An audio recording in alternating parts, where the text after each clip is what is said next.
इससे क्या कि तुम्हें इस फल को ले जाकर के देना है, तुम्हें फल की जिज्ञासा पूर्ण होती है, फल की जिज्ञासा पूर्ण होती है, तुम्हें फल जाकर के देना है। आज जो ब्राह्मण महल में आए और महल में आकर के अपनी अर्धांगिनी से फल लिया। अर्धांगिनी बोली तुम तो कहते मैं अपने प्राणों का अंत कर दूंगा, लौट के नहीं आऊंगा। लेकिन आज क्यों लौट करके आए? मुझे एक संत ने फल दिया है, इस फल को तुम भक्षण कर लो, मेरे कुल का नाम चल जाएगा, मेरे कुल का नाम चल जाएगा।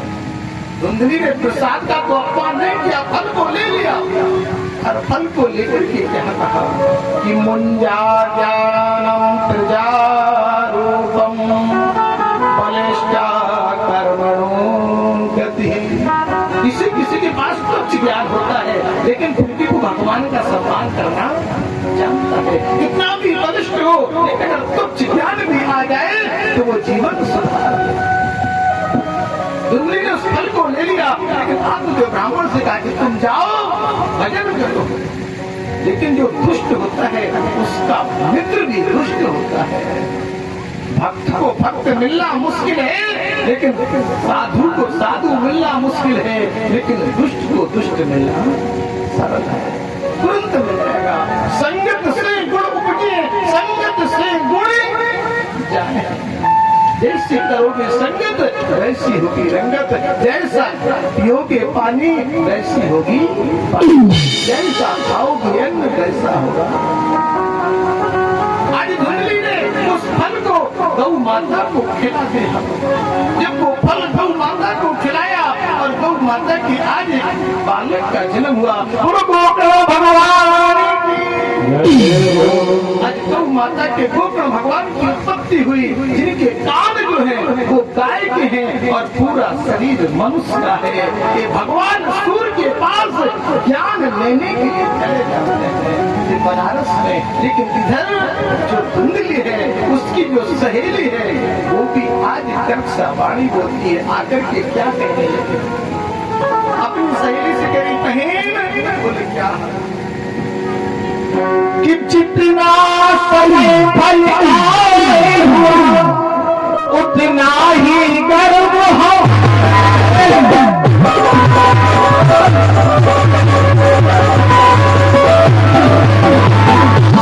और अब अपने पति को बातों में बहलाना काम को।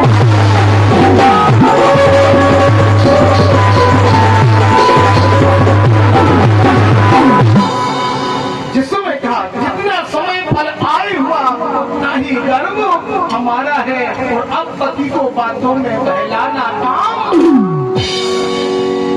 फल का भी फल दिखला दूंगी और समय आने पर पुत्र रतन में दिलवा दूंगी। समय आया, समय आने पर उस पुत्र को दे दिया।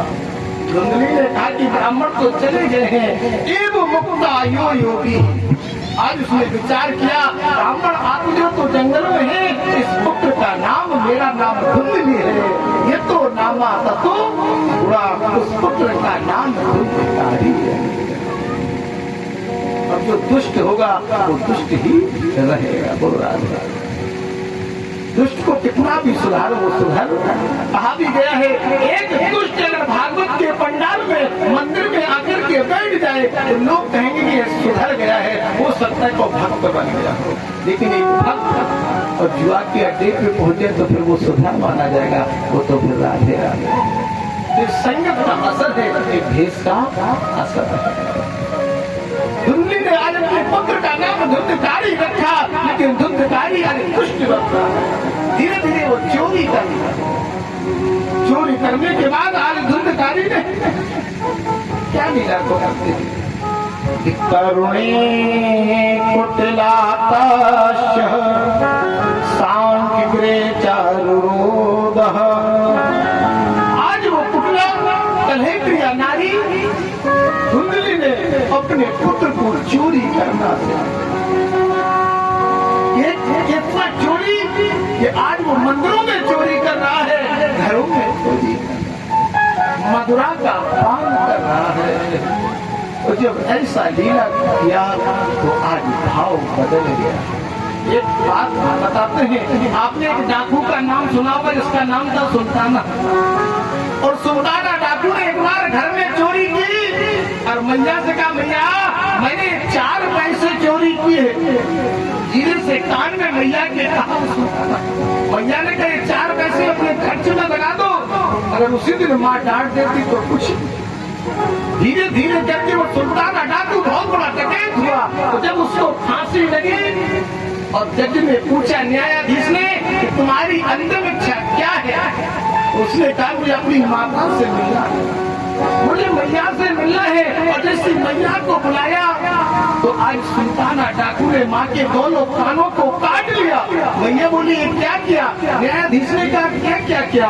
सुल्ताना डाकू बोला जब मैं छोटा था, जब मैंने 4 पैसे की चोरी इन्हीं कानों में बताई थी, अगर मैया मुझे डांट देती तो मुझे माँ के सामने फांसी नहीं मिलती। आज वही धुंधली के सामने धुंधकारी आज छल बन गया है, दुष्ट बन गया है, क्योंकि ये माँ प्रथम गुरु है। बालक की गुरु कौन है? माँ ही प्रथम गुरु है, जो पिता का भी ज्ञान कराती है और परिवार का भी ज्ञान कराती है। वो माँ है जो बता सकती है तुम्हारा पिता। आज धुंध का इतना बड़ा खल बन गया, चोरी कर रहा है। एक दिन वैश्याओं की संगति में आकर के वैश्याओं ने कहा कि तुम्हें अगर माँ प्यारी है तो मुझसे दूर हो जाओ, और अगर हम प्यारे हैं तो माँ का शीश काट के लाओ। जब कहा कि माँ का शीश काट के लाओ, धुंधकारी जोश में गया, होश नहीं है। अब इसे होश नहीं रहता है, वो जोश में गलती कहा है कि क्षमा पढ़ने को चाहिए, छोटन को उत्पात, और का विष्णु को घट गयो जो भृगु मारीला। भगवान विष्णु का क्या घट गया जो भृगु ऋषि ने कहा? क्षमा पढ़ने को चाहिए, छोटन को आदि से तेरा धुंधकारी और माँ का शीश काटने लगा। माने का मेरे पास क्या बचा है? और जब शीश काटा तो उस कटे हुए शीश से भी आवाज आई, लाला कहीं तुम्हें चोट तो नहीं लगी? लौट करके आया, वैश्याओं ने इसको मुंह में कोयले के अंगारे डाल दिए। नार न मोय नार के, जब तक मेरे शरीर में सुंदरता है धुंधकारी, तब तक तुम मेरे हो। एक दिन तुम मुझे छोड़ के चले जाओगे। तो आज उस माँ के शीश काटने की सजा उन वैश्याओं ने इसको मार दिया। ये जाकर के आज महाकाल बन गया, बहुत बड़ा प्रीत बना। आज भगवान कह रहे हैं बड़े भाव के साथ, इतना बड़ा प्रीत बना, इसको आज पूरे नगर को सफा रहा है। धन्या भगवती वार्ता प्रीत पीड़ा विनाशिनी, सप्तो हपि तथा धन्यम कृष्ण लोके फलम। जो कृष्ण के लोक की प्राप्ति कराने वाली, वैकुंठ धाम को पहुंचाने वाली है, वो यही भागवत कथा है। इस समय ऐसा आज तो धुंधकारी पूरे नगर में अपनी लीला को कर रहा है, पूरे नगर में ऐसे भाव को प्रकट करा है। संत भगवान का दर्शन हो रहा है। जब मालूम हुआ गोकर्ण जी को कि मेरा छोटा भाई राक्षस बन गया है, आज छोटे भाई का उद्धार करने के लिए गोकर्ण भगवान आए। गोकर्ण भगवान अपने नगर में जिस समय पहुंचे और अपने नगर में आकर के लीलाधारी भक्त भगवान विचार करते हैं, श्याम सुंदर विचार करते हैं। मनवाणी को प्रकट करते हुए श्याम सुंदर ने लीला को कर दिया।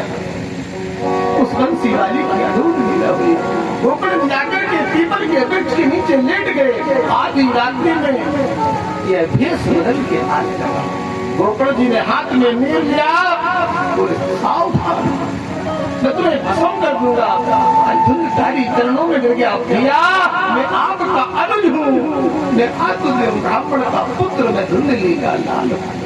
भैया मुझे क्षमा कर दो, मैंने भूल की। आज इसके कारण मेरी योनि प्रीति हुई है। आज उसको बांस के डंडे में बैठा दिया।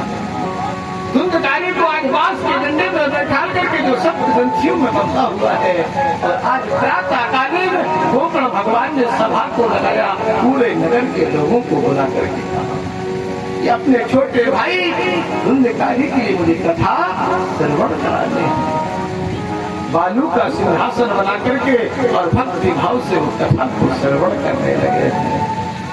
आज सारे ब्रजवासी बैठे कथा सुन रहे हैं। गोकर्ण जी कह रहे हैं कि कोई कहे गोविंद और कोई गोपाला, कि कोई कहे गोविंद और कोई गोपाला, मैं तो कहूँ सावरिया मैं तो